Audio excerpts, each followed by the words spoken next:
सोमित sir physics class में आपका स्वागत है। चैप्टर पढ़ना चल रहा था Gauss law and its application. अब उसमें फाइनल एप्लीकेशन देखेंगे। अपने पास एक इनफाइनाइट लेंथ की चार्ज शीट है जो कि नॉन कंडक्टिंग है। उसके कारण आर डिस्टेंस पर इलेक्ट्रिक फील्ड इंटेंसिटी निकालनी है, फाइंड आउट करनी है। पहला अपन देखेंगे नॉन कंडक्टिंग के केस में, उसके बाद अपन देखेंगे कंडक्टिंग के केस में। तो सबसे पहले नॉन कंडक्टिंग के केस में देखते हैं। जो अपन ने इनफाइनाइट लेंथ में देखा था, अपन कोस कंपोनेंट क्यों यूज करते हैं। अपन ने एरिया माना था A1 A2, तो उनके कारण अपन ने पी पॉइंट पे इलेक्ट्रिक फील्ड इंटेंसिटी निकाली थी। अलग अलग डायरेक्शन में आई थी, तो अपन ने उनको उनके कंपोनेंट में डिवाइड किया था। दोनों के साइन कंपोनेंट कैंसिल आउट हो गए थे, कोस कंपोनेंट बचे थे जिनकी डायरेक्शन सेम साइड थी, तो वो प्लस हो गए थे। इसमें भी सेम वही कंडीशन लगेगी, तो इसलिए अपन कोस कंपोनेंट का यूज करेंगे। और आपको फाइनल इसकी फॉर्म बता रहा हूं।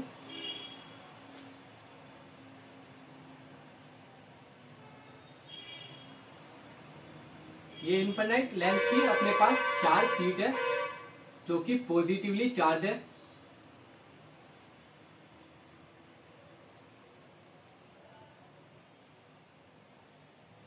इससे आर डिस्टेंस पर पॉइंट P है। इस पॉइंट पर इलेक्ट्रिक फील्ड इंटेंसिटी की वैल्यू निकालनी है। तो अपन क्या करेंगे, इस पॉइंट से होता हुआ एक गाउसियन सरफेस अज्यूम करेंगे। अजम्पशन से अपन एक गाउसियन सरफेस अज्यूम करेंगे जो कि एक सिलेंड्रिकल फॉर्म में होगा। क्यों? क्योंकि अपन को ऐसा सरफेस चाहिए जिस पर इलेक्ट्रिक फील्ड की वैल्यू कांस्टेंट हो, इस साइड भी और इस साइड भी वैल्यू सेम हो। इसलिए अपन एक सिलेंड्रिकल फॉर्म में एक सरफेस अज्यूम करेंगे। अपन ने यहाँ पर एक एरिया ds मान लिया, जिसके कारण अपन को कुछ इस तरह से गाउसियन सरफेस मिलेगा सिलेंडर की फॉर्म में।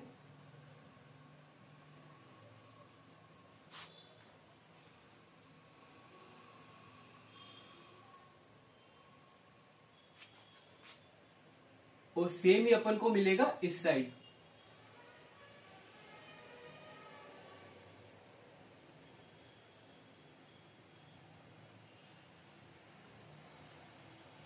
तो ये अपन को एक सिलेंड्रिकल फॉर्म में गाउसियन सरफेस मिल गया। यहाँ पर पॉइंट P है, तो अपन क्या करेंगे, अब अपन को एक गाउसियन सरफेस मिल गया। अब इसको तीन पार्ट में, तीन एरिया अलग अलग जगह पर अपन इलेक्ट्रिक फील्ड इंटेंसिटी की वैल्यू निकालेंगे।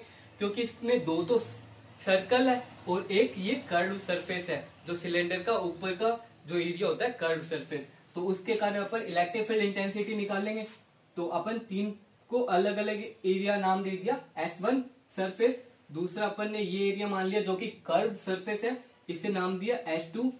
तीसरा अपन ने मान लिया ये दूसरा सर्कल, जिसे अपन ने नाम दे दिया S3 एरिया। अब अपन यहां पर इलेक्ट्रिक फील्ड इंटेंसिटी और एरिया वेक्टर के बीच में एंगल ड्रॉ करेंगे। तो यहाँ पर अपन एरिया वेक्टर की डायरेक्शन देखेंगे तो वो अपन को मिलेगी इस साइड, और अपन इलेक्ट्रिक फील्ड की डायरेक्शन देखेंगे तो वो भी इस साइड मिलेगी, क्योंकि ये पॉजिटिव चार्ज है और पॉजिटिव चार्ज से इलेक्ट्रिक फील्ड बाहर की तरफ निकलती है। ये ds की डायरेक्शन होगी, ds वेक्टर की और E वेक्टर की। इसी तरह अपन S1 सरफेस पे देखेंगे तो यहाँ पर अपन को ds की डायरेक्शन मिलेगी इस साइड और इलेक्ट्रिक फील्ड की डायरेक्शन भी मिलेगी इस साइड। दोनों पैरेलल है, यानी दोनों के बीच में एंगल 0 डिग्री है। S2 सरफेस की बात करेंगे तो यहाँ पर अपन को ds की डायरेक्शन मिलेगी इस साइड। पर अपन बात करें E वेक्टर की यानी इलेक्ट्रिक फील्ड की, तो वो अपन को मिलेगी इस साइड, यानी इनके बीच में एंगल है 90 डिग्री। दोनों परपेंडिकुलर मिलेंगे। तो इस कंडीशन में अपन अब आगे की प्रोसेस स्टार्ट करते हैं इलेक्ट्रिक फील्ड के लिए। तो गाउस के फॉर्मूले से तीनों सरफेस के लिए निकालेंगे। तो S1 E vector dot ds vector plus का क्लोज सरफेस के अंदर integral S2 E vector dot ds vector plus का क्लोज सरफेस के अंदर इंटीग्रल S3 यानी थर्ड सरफेस के लिए E vector dot ds vector equal to charge enclose by Gaussian surface upon epsilon naught. अब इसको A vector dot B vector के फॉर्मूले से सोल्व करेंगे तो ये मिलेगा अपन को EDS cos theta S1 surface के लिए प्लस का सेकेंड सरफेस के लिए EDS कोस थीटा प्लस का थर्ड सरफेस के लिए EDS cos theta equal to Q upon में एप्सिलॉन नॉट।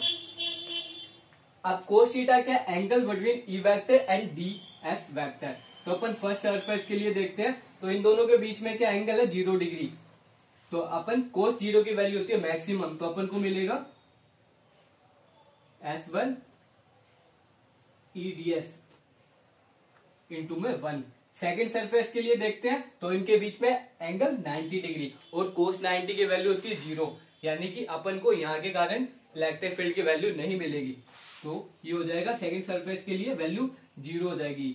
अब थर्ड सरफेस के लिए देखते हैं, तो ds वेक्टर और e वेक्टर दोनों सेम डायरेक्शन में है, पैरेलल है, तो इनके बीच में एंगल मिलेगा 0 डिग्री और कोस 0 की वैल्यू होती है मैक्सिमम, यानी कि 1। तो थर्ड सरफेस के लिए ईडीएस इंटू में 1 इक्वल टू क्यू अपॉन में एप्सिलॉन नॉट।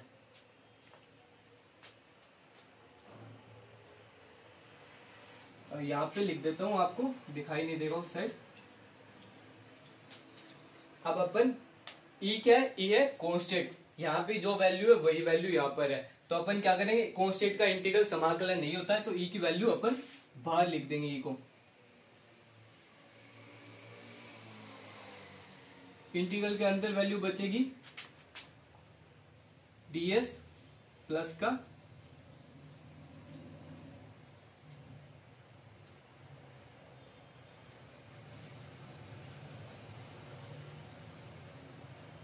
क्यू अपॉन में एप्सिलॉन नॉट।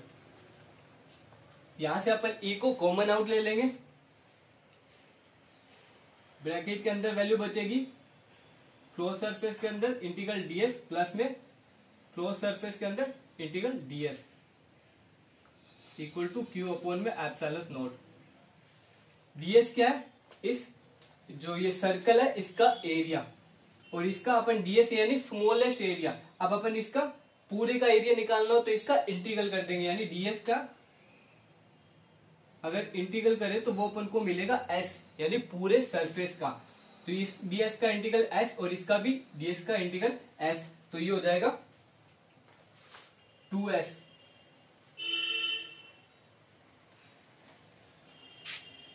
उसके बाद नई फॉर्म मिलेगी अपन को e into 2s equal to Q upon में एप्सिलॉन नॉट। क्यू क्या है, चार्ज।